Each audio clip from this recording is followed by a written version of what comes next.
طلبگار بننا پڑے گا، قرآن کے سامنے جھکنا پڑے گا، قرآن کے سامنے سر جھکانا پڑے گا، قرآن کا اپنے آپ کو محتاج ماننا پڑے گا، تب جا کر کے کہیں قرآن کے ذریعے ہدایت ملے گی۔ قرآن کسی کے پیچھے پیچھے نہیں پھر رہا ہے، قرآن کے ہم محتاج ہیں، ہمارا قرآن محتاج نہیں ہے۔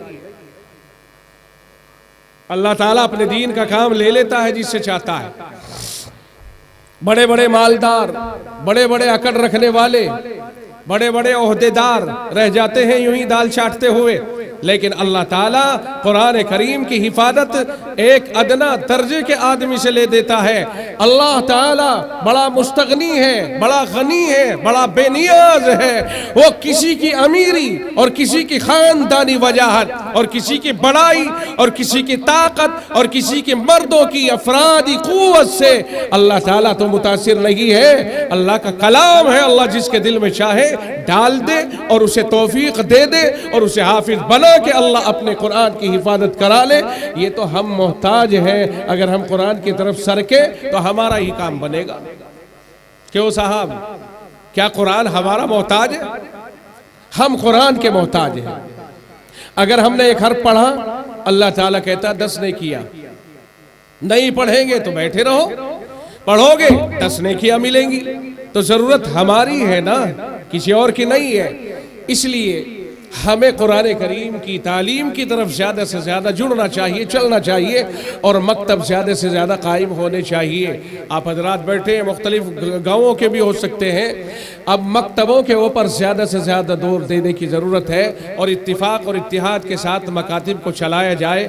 مثال کے طور پر یہ گاؤں ہے، ایک محلہ ایسا بھی ہو سکتا ہے جہاں سے بچے راستے میں رک کر کے کھیلنے لگتے ہو، دور پڑتا ہوگا، مدرسہ نہیں آ پاتے ہوگے، مدرسے والوں کی ذمہ داری ہے اپنا ایک مدرس اس علاقے میں مسجد میں بٹھائیں اور اس محلے کے بچوں کو وہ مدرس وہاں پڑھائے، اور جب وہ نادرہ مکمل کر لے اور بڑے ہو جائے ادھر سے ادھر منتقل کر دے۔ یہ نہیں کہ صاحب اپوزٹ دیوبند دارالعلوم بنا کر کے کھڑا کر دے اور ایک محلے کو توڑ کر کے بغاوت پر آمادہ کر دے اور وہ بڑے مدرسے سے مخالف ہو جائے کہ نہیں جی ہمارا تو یہ ہے، اب ہم بڑے مدرسے کو چندہ بھی نہیں دیں گے، ہم تو اپنے کو دیں گے۔ ایسا نہیں، اب دور ہی آیا ہے کہ پورے گاؤں کی خبر لی جائے، اور بڑے مدرسوں کی ذمہ داری ہے کہ وہ پورے گاؤں کی خبر لیں، اور یہ چھوٹے چھوٹے بچے جو اسی طرح گلی ڈنڈے پیٹتے ہوئے پھر رہے ہیں ان کے لیے انتظام کرے، ان کے ایمان مضبوط کرنے کے لیے، اور ان کو آگے مضبوط ہتھیار فراہم کرنے کے لیے۔ ہتھیار کا مطلب بندوق نہیں، ہتھیار کا مطلب ہے ایمان کی قوت۔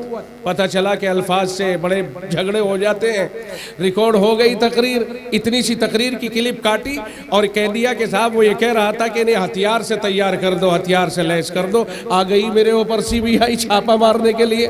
یہاں مراد ہتھیار سے ہے ایمان کی مضبوطی، ایمان کو مضبوط کرو۔ اور دیکھو یہ جو چھوٹے چھوٹے ہیں نا، جب ان کو ایمان سکھاؤ گے، آپ کہو گے کلمہ پڑھے گا، کلمہ پڑھاؤ گے، جیسے جا رہا ہے نا چھوٹا سا، یہ چل رہا ہے تمہارے سامنے، یہ ایک پروڈکٹ ہے، میں نے دکھایا آپ کو، اس طرح کے بچے جب آپ انہیں سکھاؤ گے کلمہ، اور سن لو یہ بیکار قسم کے کام نہیں کریں گے مکتبوں کے اندر۔ مکتبوں میں شرع جامی کی صلاحیت رکھنے والے اساتذہ کی ضرورت ہے تاکہ وہ بچوں کو وہ صحیح معنی میں ایمانیات سکھائے، دین سکھائے، دین میں ان کو پختہ کرے۔ جب وہ خود پختہ ہوگا تبھی تو بچوں کو پختہ کرے گا، اور اس کے لیے تمہاری ذمہ داری بنتی ہے، چاہے تمہیں 20,000 روپے دے کر کے ایسا قابل مدرس رکھنا پڑے، لیکن اپنے بچوں کے لیے ایسا قابل مدرس رکھیے کہ جو مدرس آپ کے بچوں کو اندر تک اتار دے ایمان، پھر دنیا ادھر سے ادھر ہو جائے اس کا ایمان متزلزل نہ ہو۔ اس وقت ضرورت ہے ایسے مدرسین اور ایسے مقابلہ کرنے والوں کی۔ آپ کو یاد ہونا چاہیے، تاریخ ہمیں بتاتی ہے کہ تاریخ ملک کے اوپر ایک مرتبہ اس طرح جھاڑو پھیر چکی ہے۔ سن 1601 عیسوی میں یہاں انگریز داخل ہوا تھا، اور 1 صدی کے اندر اندر اس نے باقاعدہ بہت بڑے حصے کے اوپر ملک پر قبضہ کر لیا تھا۔